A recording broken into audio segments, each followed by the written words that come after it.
हम लोग और दूर से लो पूरा आ जाएगी और दूर चल जाएगा।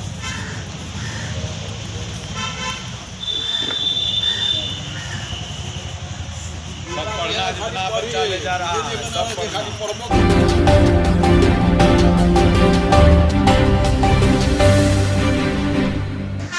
नमस्कार, आप देख रहे हैं रब्जी लैब और मैं हूं विशाल रंजन। जैसा कि आप सभी को मालूम है कि नहीं है, लेकिन आज एक बहुत बड़ी त्यौहार है जिसको मानव मात्र का जो श्रीमद् भागवत गीता है, गीता जयंती है। तो आज गीता जयंती के शुभ अवसर पर पटना जिला अंतर्गत बख्तियारपुर प्रखंड के करनौती पंचायत स्थित रानी सराय ठाकुरबाड़ी परमहंस आश्रम में स्वामी श्रद्धानंद महाराज जो महंत हैं उनके दिशा निर्देश पे आज गीता जयंती के शुभ अवसर पे बच्चों का क्यूज रखा गया है और बच्चों से हर बात की जानकारी, जनरल नॉलेज, जनरल साइंस, धार्मिक से सवाल जवाब किए जा रहे हैं। गिफ्ट का भी वितरण किया जाएगा और हम अभी स्वामी श्रद्धानंद जी से जानेंगे कि आखिर गीता जयंती क्यों मनाया जाता है और मानव मात्र के लिए श्रीमद् भागवत गीता नहीं यथार्थ गीता क्यों ज़रूरी है, इस पर भी चर्चा करेंगे। जैसा कि हमने आपको पहले बताया कि आज गीता जयंती है और परमहंस आश्रम रानी सराय में गीता जयंती को बच्चों के साथ क्यूज किया जा रहा है। अभी स्वामी जी हैं, स्वामी जी से जानेंगे कि गीता क्यों, आज गीता जयंती क्यों मनाया जाता है। रब्जी लैब में महाराज जी आपका तो स्वागत है सबसे पहले तो। और मेरा एक सवाल है कि आज गीता जयंती क्यों मनाया जाता है और गीता ही क्यों हर मानव पर है, क्या कहेंगे इस पर?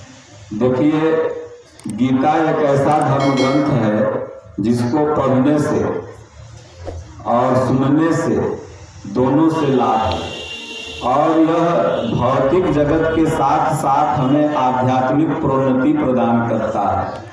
और गीता ही हर मानव इसलिए पढ़े, जो आपका क्वेश्चन है कि गीता ही क्यों पढ़े, क्योंकि गीता मानव का धर्मशास्त्र है।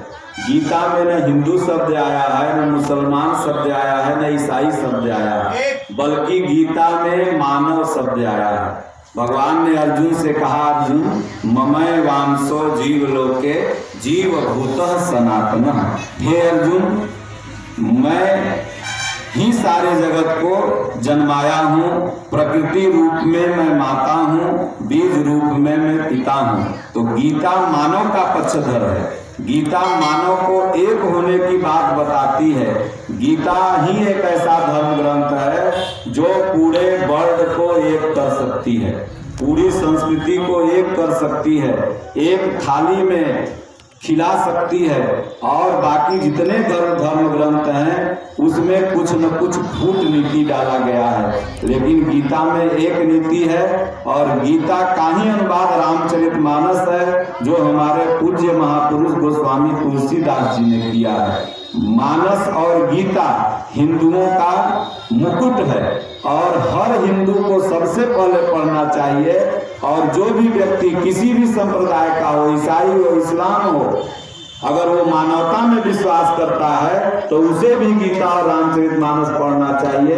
हाल में ही आपने देखा होगा कि हम लोगों को बहुत दिन तक सुने हुए हो गया था कि हिंदू ही मुसलमान बनता है, लेकिन हम लोगों ने आप ही के मीडिया के माध्यम से सुना कि नहीं, मुसलमान भी हिंदू अब बनने लगा है। यह है गीता और रामचरितमानस के संस्कृति को मानने वाले जो हमारे राष्ट्र नेता अभी शीर्ष नेतृत्व पर बैठे हैं उनका प्रभाव। सोचिए कि एक व्यक्ति के अंदर अगर गीता रामचरितमानस का उपदेश है मोदी जी के अंदर, और वो इतने बड़े बदलाव ला रहे हैं, तो हमारा पूरा हिंदू समाज अगर गीता और मानस पर चलने लगेगा तो हम फिर से विश्व गुरु बन जाएंगे।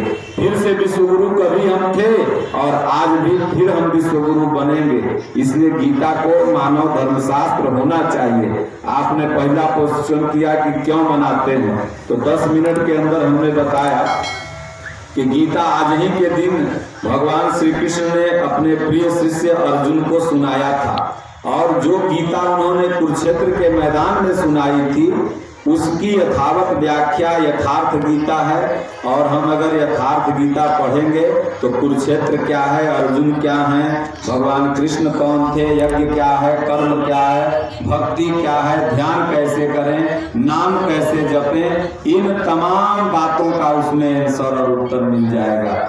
इसलिए ये जो परंपराएं नेताजी जो ये गोलाकार चलती हैं प्रत्येक वर्ष में, इसका चलने का एक कारण है। कारण यह है कि हम भूले नहीं।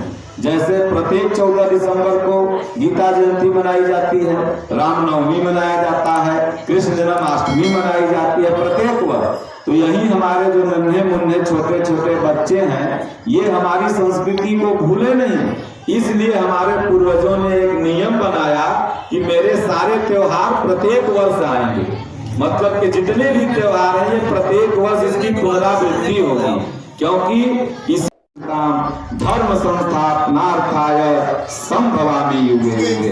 हे अर्जुन, जब जब इस धरती पर अत्याचार बढ़ेगा मैं आऊंगा किसी न किसी रूप में और आकर के अपने भक्तों को सुख दूंगा। इसलिए भारत भूमि सबसे ज्यादा गुलाम रहने वाली भूमि है, लेकिन यहाँ कभी भगत सिंह बन के, कभी चंद्रशेखर आजाद बन के, कभी गांधी बन के, कभी कोई महापुरुष बन के।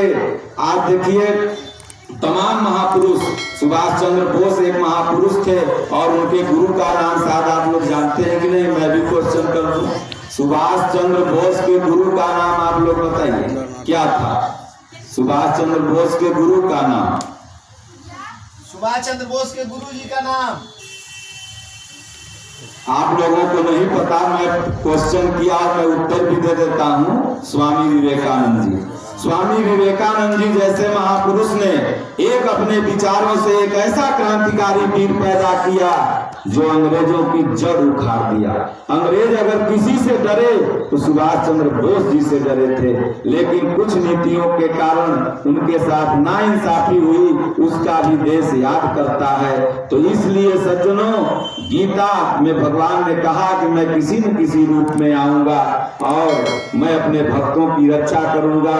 इसलिए 14 तारीख को बार बार गीता जयंती आती है, ताकि हम लोग कृष्ण भगवान को न भूलें, उनके उपदेश को न भूलें और उनके बताए हुए रास्ते पर हम चलते रहें। जैसा कि महाराज जी अभी आपने बताया कि प्रधानमंत्री नरेंद्र मोदी जी भी गीता के, तो ये यथार्थ गीता को पढ़ते हैं तो ये गीता को क्यों नहीं धर्मशास्त्र, भारत का धर्मशास्त्र क्यों नहीं घोषित करते? आपने बहुत बढ़िया क्वेश्चन किया। गीता पर तो अनुवाद करने वाले हजारों लेखक हुए। दुनिया का सबसे ज्यादा पढ़ा जाने वाला और अनुवादित ग्रंथ है गीता, मतलब सबसे ज्यादा लोग इसको पढ़ते भी हैं और सबसे ज्यादा टीका भी इस पर हुआ है। लेकिन कोई महापुरुष, जितने भी महापुरुषों ने, गांधी जी ने भी गीता पर टीका लिखी, भगत सिंह ने भी जेल पर गीता पर टीका लिखी, जेल में जितने भी मतलब राइटरों ने गीता पर टीका लिखी, लेकिन किसी राइटर ने ये राष्ट्रीय धर्मशास्त्र हो इसका मांग नहीं किया था। हमारे पूज्य गुरुदेव भगवान जी एक ऐसे संत हैं, महापुरुष हैं, ये लेखक नहीं है, महापुरुष हैं, इनको भगवान ने बताया और इन्होंने मांग किया भारत सरकार से, आज से नहीं, करीब 30 वर्ष पहले से भारत सरकार से महाराज जी हमेशा मांग करते आ रहे हैं कि इस गीता को राष्ट्रीय धर्मशास्त्र घोषित, राष्ट्रीय धर्मशास्त्र घोषित हो गई है। माननीय सुषमा स्वराज जी हम लोगों के बीच में नहीं रही, उन्होंने भी इसका निर्णय दिया था, लोकसभा में भी आवाज उठाई थी कि गीता राष्ट्रीय धर्मशास्त्र हो। माननीय इलाहाबाद हाई कोर्ट ने भी कहा था कि गीता को राष्ट्रीय धर्मशास्त्र घोषित किया जाए। मोदी जी इसके पक्षधर हैं और जरूर कभी न कभी गीता को राष्ट्रीय धर्मशास्त्र। मोदी जी को क्या परेशानी है धर्म, इनको राष्ट्रीय, अगर यथार्थ गीता को देखा जाए तो इनको क्यों नहीं हो राष्ट्रीय धर्मशास्त्र घोषित? परेशानी कुछ नहीं है, समय आएगा ना, कहीं धीरे धीरे रे मना धीरे सब कुछ होता है। कहा गया कि माली सींचे 100 घड़ा, फल आए ऋतु आए फल होत है। तो देखिए मंदिर के प्रति भी लोग कन्फ्यूज था, लेकिन समय आया तो मोदी जी ने कर दिया, तमाम चीज कर दिया। समय आएगा तो इसको भी कर देंगे। आपको पूरा भरोसा है कि पूरा। प्रधानमंत्री इसको हमारे यथार्थ गीता मानव धर्मशास्त्र घोषित करें? हाँ एकदम करेंगे, एकदम।